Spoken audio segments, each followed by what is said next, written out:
It was Valentine's Day and I was sick.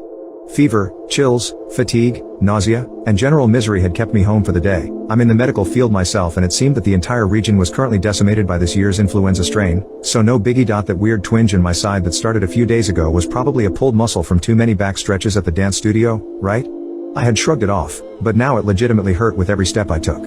Ugh, fine, I'll go to the stupid clinic today, but later. First I need some more sleep. I woke up with barely enough time to fling myself out of bed and towards the hall bath, getting there just in time to vomit more fluids than I thought I'd consumed. Also, I noticed the lack of the coughing or congestion that typically arrives with the flu, so maybe there's something else going on. That pain is right over my left kidney, but it's probably nothing. Okay, then, I should probably get my pukey butt to the nearest urgent care clinic, and I definitely shouldn't be driving. I called husband and explained the current circumstances, asking him to come home and take me to the doctors.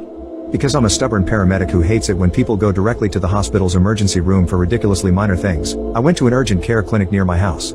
I expected to have a PA confirm my self-diagnosis and tell me to tough it out with Flonase and Mucinex, because treating a virus like influenza usually means managing the symptoms and trying to decrease the discomfort.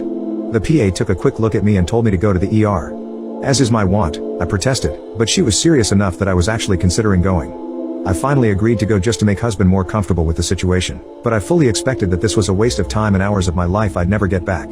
By the time we arrive I've accepted that I have pyelonephritis, a kidney infection, but still feel the ER is overkill. After triage and a preemptive blood draw for labs, I was taken to a room. I didn't even have time to change into the stupid, drafty, butt-bearing gown provided before my nurse arrived to start a saline drip to treat my dehydration. Cool, pretty standard stuff so far. Several minutes later I was talking with the physician about my signs and symptoms when there's a perfunctory knock at the door and a lab tech entered to hand deliver my test results. Uh-oh. This can't be good.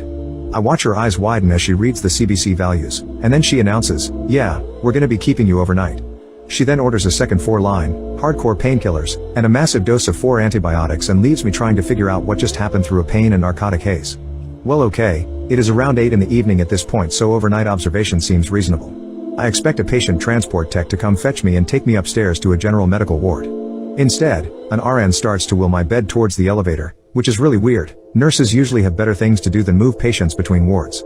At this point, I hadn't been told anything about what was wrong or where I was going, but I start to get somewhat nervous as I'm moved into an intensive care unit.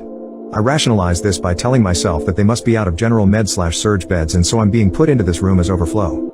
It's a huge room, and my nurse appears to have only one patient, me. Man, this crap keeps getting weirder. Within minutes, I'm hooked up to every type of monitor I've ever attached to a patient and then some.